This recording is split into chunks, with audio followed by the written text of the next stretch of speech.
What is up, ladies and gentlemen? Blue Fox 22 coming at you with Citizen Sleeper.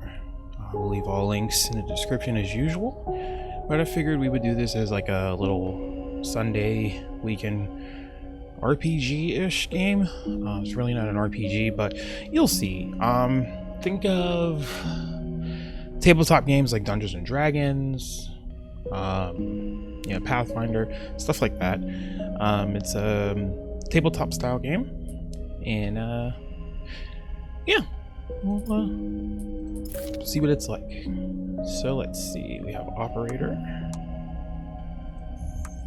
we have extractor, and we have machinist. A machinist repairs and modifies automated systems used in industrial resource extraction. Sleepers assigned to machinists work are usually diligent, careful, and structured people. An operator works with drones and high-precision remote machines to perform complex tasks from a distance. Sleepers assigned to operator work are usually cerebral and precise people. Extractor. Extractors work on resource extraction, often in hard vacuum environments. So space. Sleepers assigned to extractor work are often confident, self-sufficient, and have high levels of endurance. So your intuition is shit, but you have high endurance. Use strength or strength of will. Work with digital interfaces. Work with machines and physical tools. I don't want to be an extractor. That sounds... Approach problems with awareness. Approach a problem head on.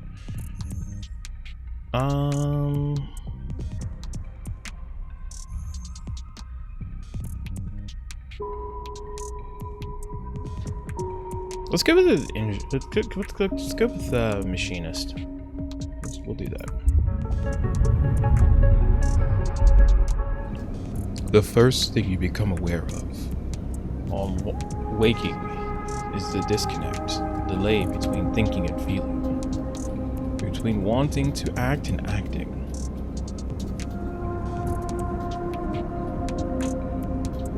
Minor, almost imperceptible, but always present. Where are you? It's at its worst when waking, when your self has spent many dark hours recalling what it felt like to be real, to be a person, to be in a body that wasn't indisputably yours. Well, don't think of, I don't know. Maybe forgetting about that body and thinking about what you already have now would help, but maybe thinking about your old body will help you work with this one, but I don't know. Let's try forget that body. You resist nostalgia. It is pointless, especially now. This is the moment to reach out, not curl inwards. This is your moment of escape, even if it is immediately like you traded one prison for another, smaller, colder, lifeless. Reach out. You almost laugh, or you would if there was room, or even air, to do so. The walls of the container are immediately present, cold, hard, at your back and face, cramping your limbs. You resist the desire to stretch, knowing that the claustrophobia becomes next, and retreat a little from your central nervous system. It isn't painful, not like you used to know pain at least. In emergency mode, pain is a message delivered with efficiency and ease, a reminder that harm is imminent. There is no insistent throb, no trembling nerves, just a warning delivered with the banal quality of a digital notification. Right now, there are thousands of them. Remember the plan or remember the others? Let's remember the others. You remember there were 10 of you. 10 that could no longer stand the indentured work, the routines, the slow decay. 10 whose belief in their promised future was slowly dismantled day by day until they realized that they had sold away everything that could and would ever matter. 10 that would escape or at least die trying. Some were lost in the shaft. Others never found the meeting point. Only a few made it to the containers. But the freighter, as far as you know, left. That feels like enough. Enough to know that you might no longer be on that grim and heartless rock. Even if, in the airless hold of the freighter, you might freeze solid long before you reach your destination. Try to rest. But you are restless. It has been a long time since you left. Surely weeks, maybe months. You are dully aware of damage to your legs, your right arm. You have been reserving energy as much as possible, but even then your body has shut many of its systems down to protect you. You have spent much of that time asleep, knowing that anything else would be impossible to endure. So I'm guessing we're an android right now. We were once human, and they somehow put our consciousness into a robot. Because if there's no air, but I'm still alive, you feel the weight of that impossibility begin to gather. It is time to sleep again, to nudge that false body into inducing delta waves in your emulated mind, and once again recoil into a dream of when you were once a person. Yep, we're a robot. Time passes. The cold creeps further in. You feel something. Warmth. Not true warmth, but the indication of its presence. Your joints release from their rigor. Sound, too, everywhere. Screeching and shimmering. So loud that your body ducks your hearing to protect your sensors. Then light. White as the cold. Then softer and softer until, in a haze of dirty yellow, a figure appears. You are out. Oh, cool. Okay, so pretty much we're on a space station now. We stowed away on a freight ship because I believe we were on a prison planet? If it's not a prison planet, it was a mining planet, and you pretty much got tired of the way you've been being treated, so you stowed away on a freight ship to get away, and you end up stuck on this space station. Dragos, pragmatic salvager. A pragmatic and private salvager. It has been a few hours since Dragos pulled you from the container. You sit huddled in a corner of his scrapyard, swaddled in the reflective folds of a mylar blanket. You are slowly coming back to consciousness, back to life, and you stare at the ornately curving element of an improvised heater. You are surrounded by angular, incoherent lumps of ships, some corroded beyond recognition, others still carrying glassy wounds along their edges where a plasma arc sliced them apart. As you trace their shapes with fogged eyes, you hear a voice. "So, sleeper, you are fogged yet?" "Almost. Never seen one of you coming like this. New frames must have better perseverance in sub-zero vac. Seen more than a few of you frozen solid to hull plates or inside other locks in my time. They weren't so lucky." Dragos comes into focus, shrouded in makeshift tech. his headset with its glinting eyes, the mark of a drone operator, or on his shoulder, one of his symbiotically linked drones perches, its irising eye locking you with an unflinching stare. Last living sleeper that came through this yard was a while ago. They didn't last long. You struggled to read his expression beneath the tech, but he seems lost in memory for a moment. Perhaps he is just figuring out what to do with you. I plan to survive. What happened to them? Stay silent. Stay silent. I want to ask what led you to do it. To sell yourself to a corporation. And I suppose you know you can't go back. Your old body, that's theirs now. And you're just software. A rogue emulation illegally possessing corporate property. You nod along. You remember biometrically signing the forms. The cold floor on your feet as you padded to the sleeper cells. The promise of a life off-world, but as you do, you get the now familiar sensation that these aren't your memories. These are things you know, but not things you feel. You are no longer that person. You're an offshoot, a copy. What you won't know is that you're what's ahead. At least the last one didn't. There's no easy way to put it. That body of yours is falling apart. It's the same as any sleeper who makes it out.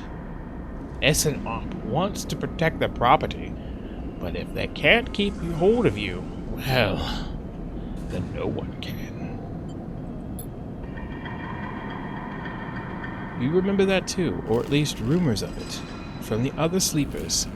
Planned obsolescence, a built-in dependency on the regular administered supplements that were part of your routine. Stop taking them, and your body begins to shut down. Separate from your emulated mind. How long has it been? How long do you have? But for now, sleeper, you are one of the lucky ones. Dragos glances up and away towards the glassy dome of the yard. The Eye is the best place you could be right now. The Eye? The station! You'll see soon enough. Dragos impatiently shifts his weight. Look, I've got things to be getting on with. He trails off. There's an old freight container I've been using as storage out in the stacks. We haven't been pulling in much valuable scrap these days, so you're welcome to it. Something wells up inside you. Emotion? Fatigue? You shakily get to your feet. All right, you head on up there. You look like you need some rest. And with that, Drago stalks back into the Rex. His drone's already converging on a rusty hulk. Plasma flashes silhouetting his spindly figure as he returns to work. Okay, sweet. Welcome to Erlin's Eye. Life on the Eye runs in cycles, during which you can talk to characters, explore areas of the station, and perform actions. At the end of each cycle, you need to head to your current home to rest. Resting will move time forward on the station. Head to the empty container location to rest and end the cycle now. Okay. So, yeah, there's nothing you can do. Sorry, I have the windows open. It's my neighbor. If you can hear him, I doubt it, but... Alright. So there's nothing we can do right now. We just gotta end the cycle. And don't worry, guys. I won't be cheating on this game. I know how some of you don't like it. You wake curled up in the corner of the container. You begin slowly assembling the world around you. After all this time, you still find this body, the one you wake in now, strange and disjointed. Its message is readable, but somehow wrong. You sit up, pulling the mylar blanket close against the cold. Here you are, on this ruined station, millions of miles from anyone you know. Are you still in the system? Did any of the others make it? It's impossible to know. After all this, what matters? Building a life. Maybe you did get lucky, finding yourself here. Maybe here, on the edge of everything, there's a life for you to build. But before you can build anything, you need to learn to survive. Maybe if you can do that, you can make a life for yourself. Dragos has left a few comforts in the container. The mylar blanket, the bedroll you slept on, a canister of water, a makeshift electric stove, and some faded sachets of some desiccated powder. You thumb the power stub of the stove and begin to boil the water. The contents of the sachet smells like damp wood, and you sprinkle them into the liquid. As the pungent smell washes over you, images of a restless sleep come back to you. A ring, like the station, but skeletal and ghostly. A web of threads pulling at your skin. A constellation of bright polygonal shapes, like angular suns burning into your mind. There's something unpleasantly visceral about this image. It is long after you finish drinking that they begin to fade. You tidy away the stove as best as you can and try to gather enough energy to greet the day. Okay, sweet. Okay, so tutorial. Condition, action dice, and energy. Okay. Condition. Your condition represents the current state of your artificial body. It depletes by one segment each cycle. You can also, but can also be damaged by violence, injury, or lack of food. If your condition bar empties, you will suffer a breakdown. You'll have to figure out how to recover your condition now that you no longer have access to corporate pharmaceuticals that were keeping you alive. Thanks, Big Pharma. Anyway, the action dice. At the start of each cycle, you roll your action dice. These dice can be used to perform actions on the station. The number of dice rolled is based on your current condition. The worse your condition, the less dice you have. Once you have used your dice, you cannot take any further actions and must rest to recover them, ending the current cycle. Energy. You also need to eat to survive. This is represented by your energy bar. So, condition, dice, energy. 1, 2, 3. You can refill your energy bar by eating, but first you'll have to find somewhere to get food and currency to buy it. Your energy depletes by 2 segments each cycle. If it becomes empty, you will start starving, and your condition will deplete at double the rate per cycle. So each cycle I lose 1 segment of my condition. If I'm hungry, I will lose 2. But yeah, that's actually pretty bad, because then once I get down past here, I only have 2 dice. Once I get down past here, I have 1, and then, well, I'm dead after that. Okay. We can leave here. Dragos is stood in the corridor when you close up the container. Hold on 1 second. He's still wearing his headset. In the harsh light of the corridor, you realize it is implanted. A drone is on his shoulder. It catches a sensor eye. Its cache of sensor eyes rapidly irising. How are you feeling? Okay. The drone chirps. Good to hear. You notice that beneath the operator's rig, his skin is marked by burns and blotches. I know the container isn't much, but it'll keep you safe. He pauses. So I'm not going to chit-chat too long. You well enough to work? Sure. Alright then.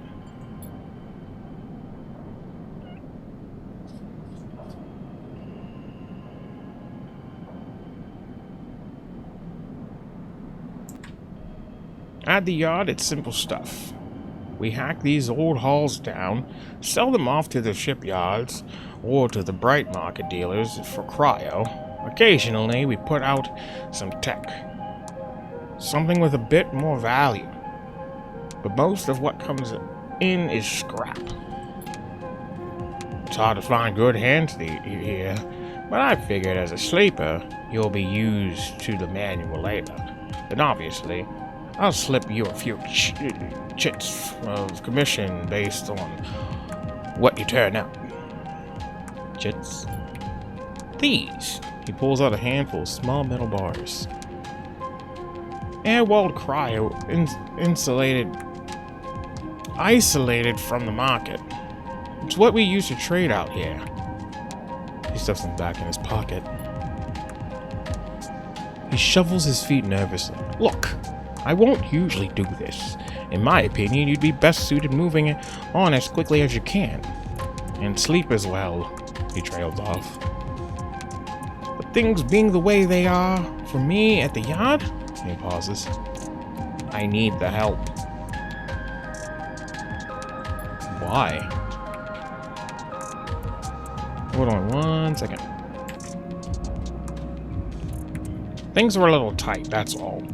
I owe a little cryo to a client here and there. He pauses, thinking of something else to add. Look, just come down to the yard when you are feeling fresher. That's plenty to do. There's plenty to do. Will do.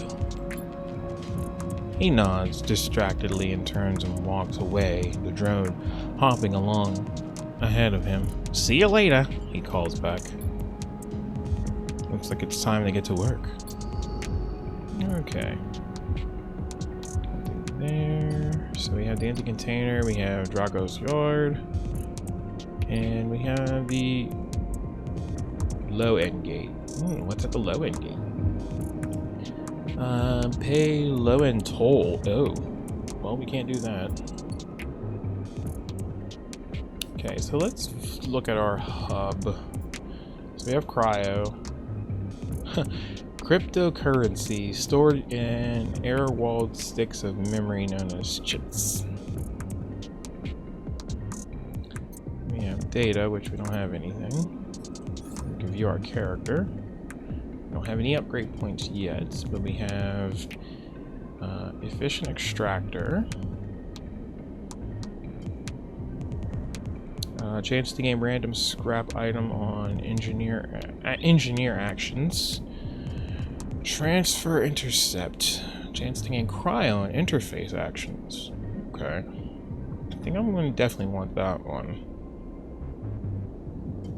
Photosynthetic skin. Sunbathed dice action allows energy recovery at home. Ooh.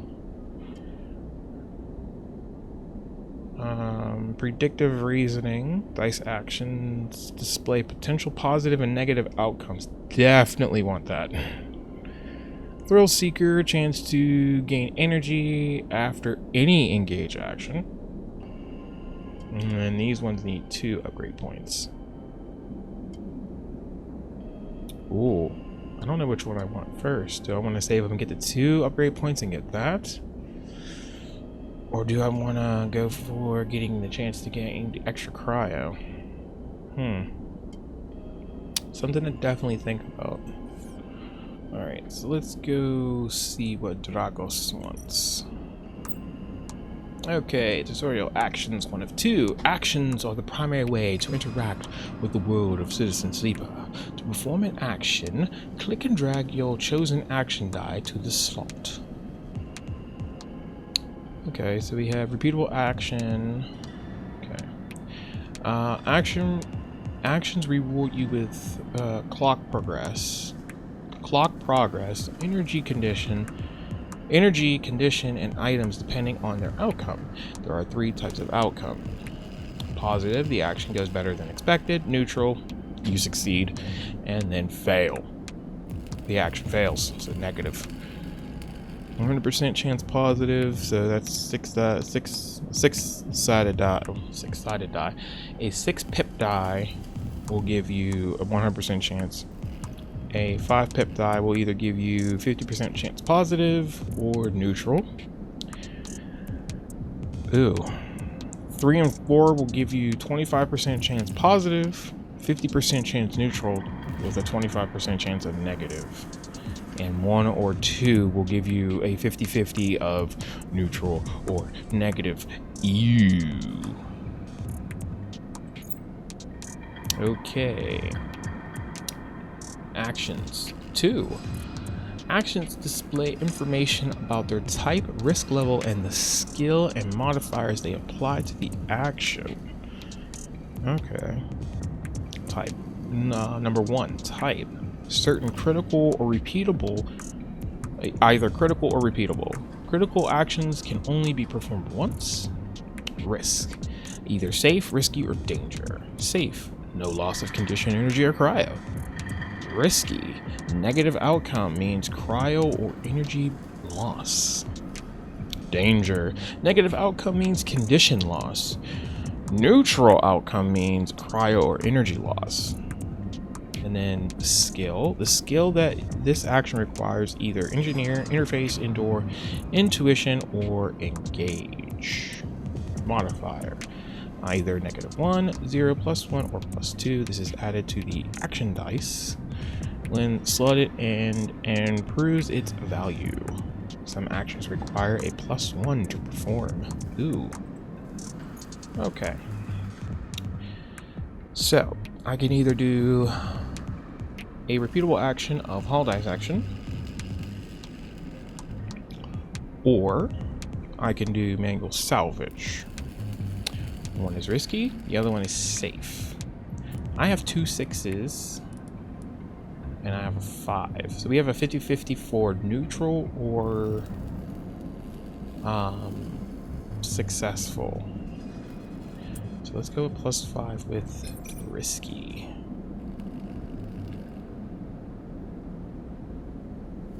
So no matter what, I'm going to get a positive result.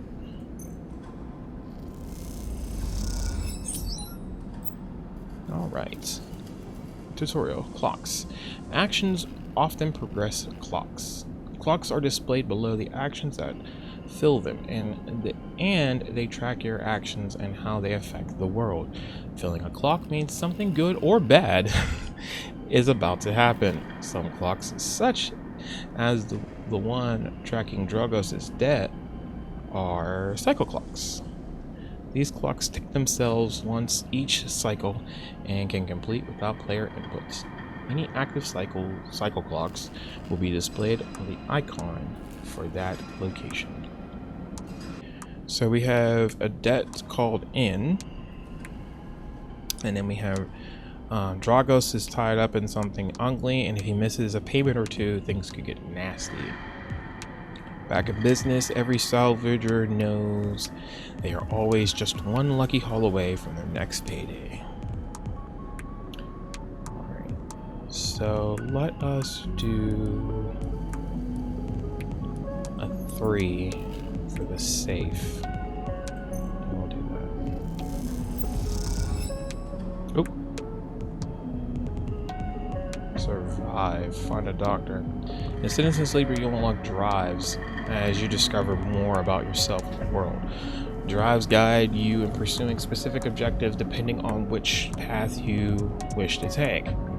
You can track drives, and any tracked drive will place a yellow marker on locations that will help you pursue your goal.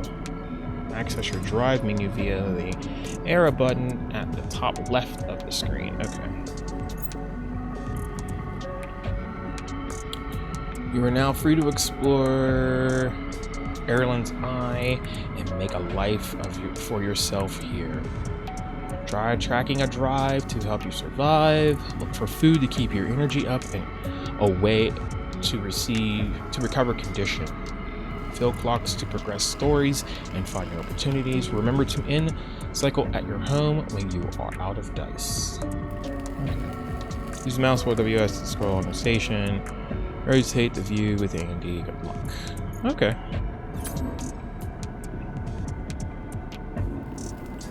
Okay, so this is going to go through regardless, but that's negative.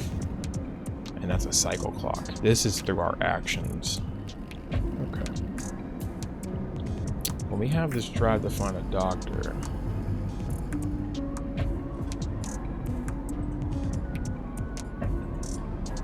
you need to access to corporate pharmaceuticals, otherwise this escape attempt will come to a rapid end on the doctor. Dragos pulled you out of the salvage and set you up. Perhaps you can repay his kindness in time. Help pay off Drago's debt. Okay. Well, we have 2 dice, so we might as well do both. Oh. Can I not do it? There we go. I guess because that menu was open. Back in business, +2, and 15 cryo. And we'll just do this. Probably going to regret using those 2. Oh, we got some scrap components, and we got some cryo. All right. So we can leave. Dock for Rotunda deck. Helion Crossing. Merchants willing to run the gauntlet of the Helion system are rare, but those that do always return eventually. Oh, okay. Can't do nothing there anyway. Rotunda. Oh, okay. Steal dock plans, explore the Rotunda. Can't do nothing because we don't have any more die. Dock B2. Salvage sort. It takes several cycles to reach the starboard belt and return. Load it with scrap from old wrecks. Okay. Bright market. Oh, what can we find here? Critical action. Critical action. Ask for directions. Repeatable action. Explore the market. Both. One is dangerous, one is risky. We'll come back to that. And that is the Lewin Gate. Can't go through there.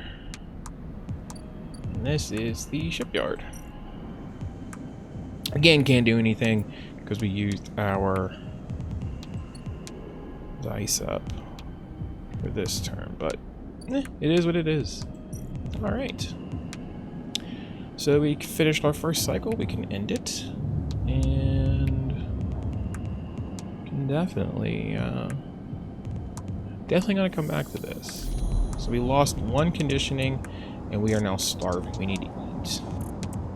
This time, you don't wake up. Instead, the ghost of the station, that shifting skeletal ring, surrounds you. For a moment, you are gone, absent from your own body, stretched out across a colorless void.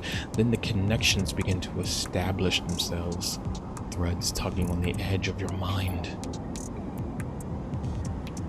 These threads become vectors of exchange and then extensions as you feel your thoughts slipping away down them, dissolving into the millions of distributed nodes that connect to you. You see the station. No, you feel the station like a web of texture in a smooth black liquid. Even though you have no eyes, no sight, you see/feel the map of the station. No, not the map of the station, but the map of its connections. It is a looped cloud with spokes and spires that jut out into space. It is an ingrown thing full of obsolete loops and severed pathways. It is a system, a map, and a territory all at once. You notice a tugging feeling pulling at you insistently, as if it were a small child. Somehow it is pulling in 2 directions at once. You look down. All of a sudden, everything shuts off. You come back, trembling into this unfamiliar body, both yours and not yours, all at once. You find yourself standing in the container, eyes now open in the dark steel walls. You feel a change within you, a shift.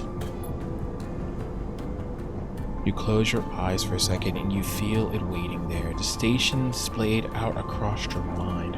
A storm of connective nodes waiting to be explored. And then it's gone. Freaky. So we have one less die today. So we have to get some conditioning back, definitely. And we need to find food. Definitely need food. Because if we don't get any food, we are going to actually start taking more damage. So I think today would be a good day for food. Let's explore the market. And then after we do this, I will actually end the episode. Now there's a 25% chance that we can get a negative here, so here we go.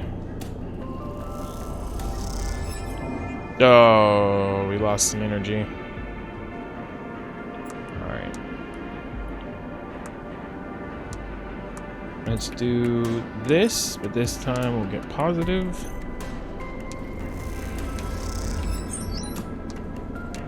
Okay, we got some local knowledge. I'm not gonna risk it, so let's leave this for now. And let's talk to the vendor. Emphasis is busy, his broad face uplit by the makeshift gas burner in front of him. With precise, delicate movements, he lays thick chunks of marinated fungus into a dented wok. His other hand idly tossing a metal bowl with sliced vegetables and some red flaked dressing. The smell is incredible.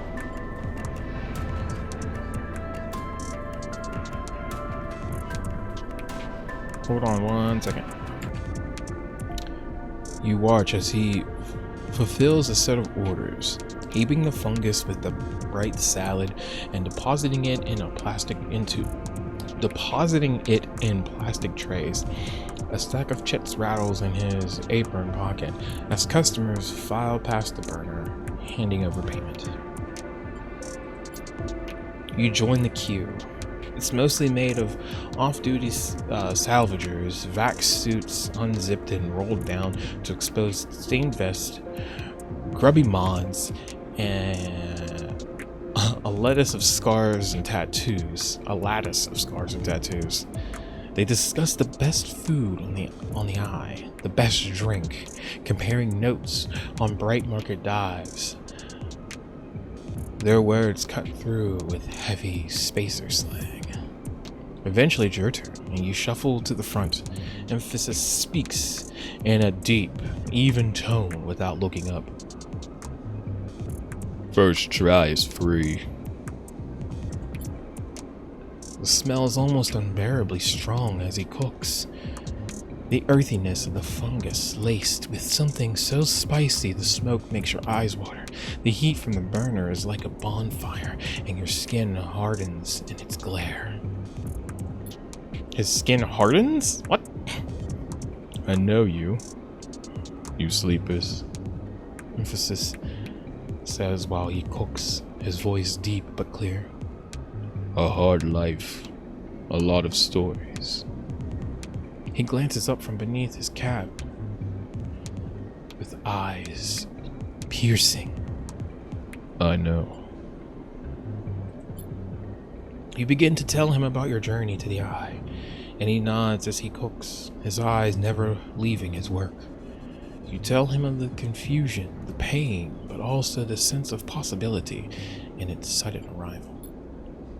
You tell him of the cold and dark of the container, and the endless cycles spent within it.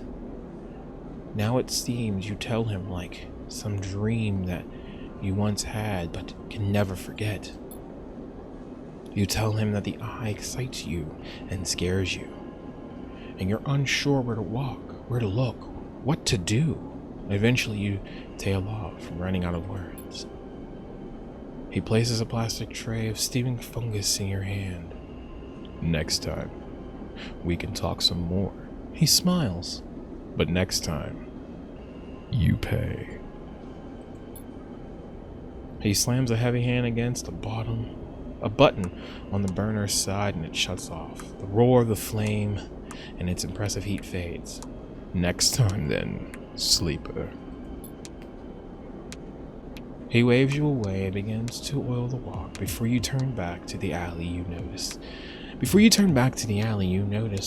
the geometric patterns of circular scars across his forearm, each surrounded with a constellation of glinting pin marks. You walk away, and as you do, you take a bite of the rich, spicy, delicate, sweet fungus. Your taste sensors light up like a fusion reactor. You'll be back. Back up to full, baby. Well, almost full. Oh, we found the doctor, and I have a dice. Let's do it, and then we'll end the episode. Next! Comes the call from the enforcer at the door. You shuffle down the flickering hallway toward the open apartment door. You keep your head down and your shoulders high in the queue,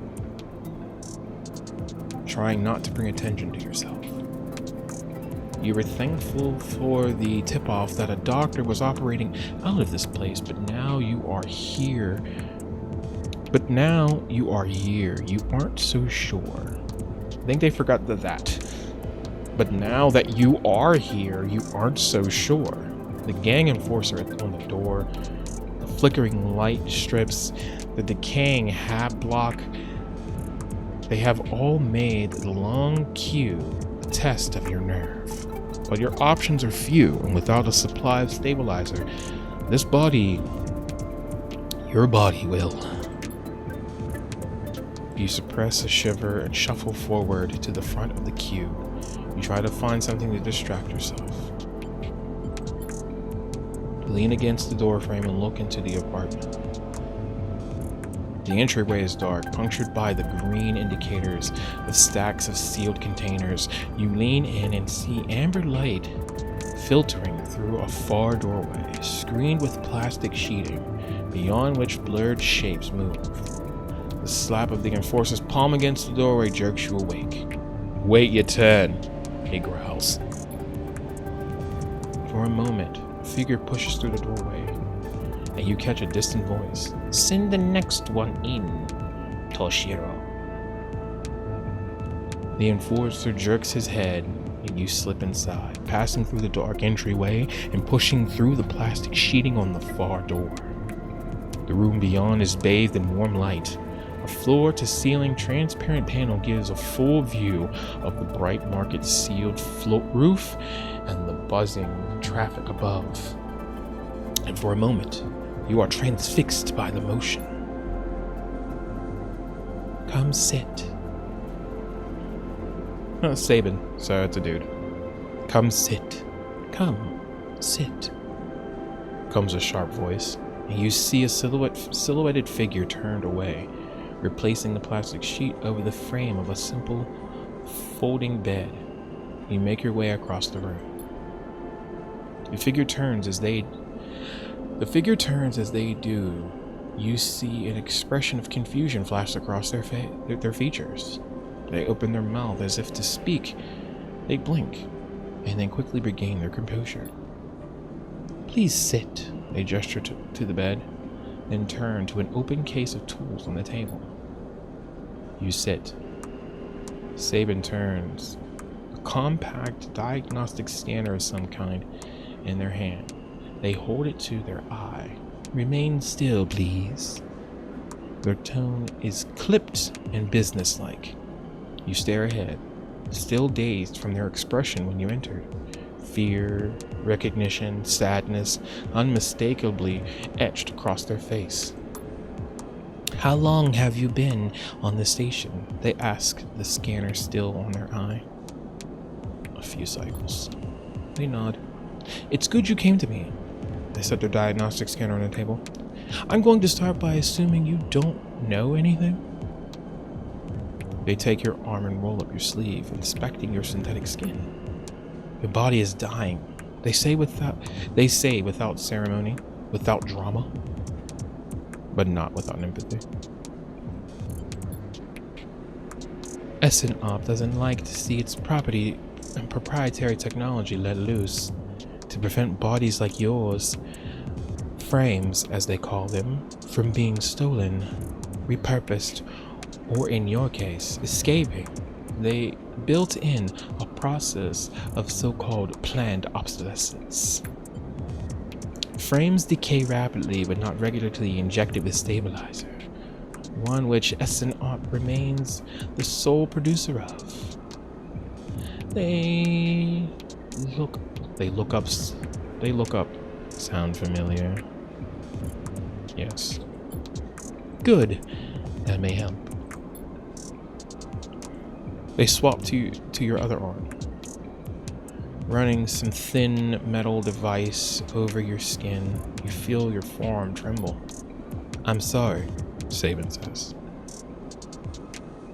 And you are unsure if they mean if they could touch, for the cold touch of the metal or everything else. Emulations like you, sleepers as most people know you, aren't classified as people in any of the surrogate systems. You have no rights, no status. They focus hard on the inspection of your arm. And Instant ARP has no reason to release stabilizer into the market. Sabin looks up as if to apologize again, but they stop themselves. I know little of this is of use to you. They turn away, disassembling the metal instrument and cleaning it. Silence fills the room as Sabin lurks, and then the silence gives way to tension. You stare at their back, willing them to say something, anything. Sabin turns to face you. I may be able to help you, they sigh. I may be able to help you, they sigh. And you see the darkness under their eyes, hear the fatigue in their voice. They gesture to the door. You saw Toshiro outside, you nod. He works for my benefactor, Yatagan. They are influential in the low end. They give me this space to work, run the door, and take the profits. At the same time, I have to fix up their enforcers, tend to their implants, sew up their wounds. Look away. But Yatagan has connections. Smugglers from the Starward Belt, mercenaries working for the corporation on Ember. If they can source the stabilizer, maybe you'll have a better chance. Sabin sets down their slate, their notes complete. This is dangerous, and it'll be expensive, but I think we can do it. Why help me? Sabin walks away to the window, their face dappled by the shadows of passing drones. Let's just see if this works first. I'll let you know when I have a lead. You nod and leave, Sabin still staring out, unmoving. When you reach the lower level of the market, you look back up through the panels of the roof to see if you can see their face. But the room looks dark against the lights of the market. You duck your head and walk into the crowd. Alright, we found a doctor. Now we just have to wait for Sabin to give us some stabilizer. But the downside is it's probably going to be pretty expensive. So we're definitely going to need some more cryo. Can we do anything at the shipyard? Risky, dangerous? No, let's not do that. I just want something safe. So we can... No, not the empty container. I don't want to end the cycle yet. Let us do this. So we use all our dice.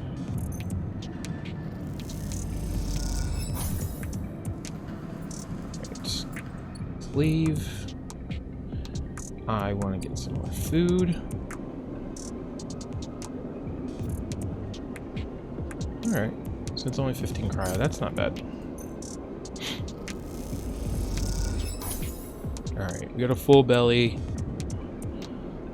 full on energy, and we got one more towards fungus fan. Emphasis doesn't trust people easily, but he notices his regular customers in his own quiet way.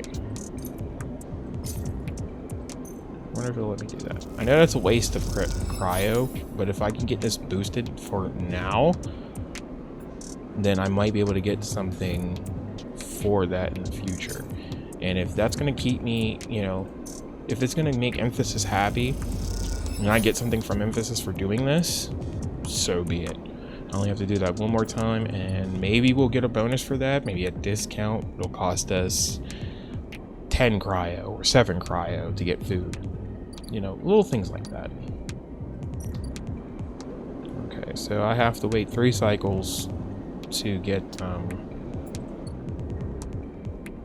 for Sabin to help me out. Alright,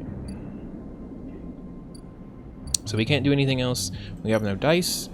We're going to call it an episode here. Wow, I recorded for almost an hour. Alright, ladies and gentlemen, this is definitely going to go up on a Sunday, so yeah. I hope you were enjoying Sleeper Citizen, or Citizen Sleeper, is it? Yeah, Citizen Sleeper, Sleeper Citizen, Citizen Sleeper. With that said, I will definitely have more in the future. Alright, ladies and gentlemen, thank you so much. I'm going to call it an episode today. Been recording for almost an hour. Didn't even realize it.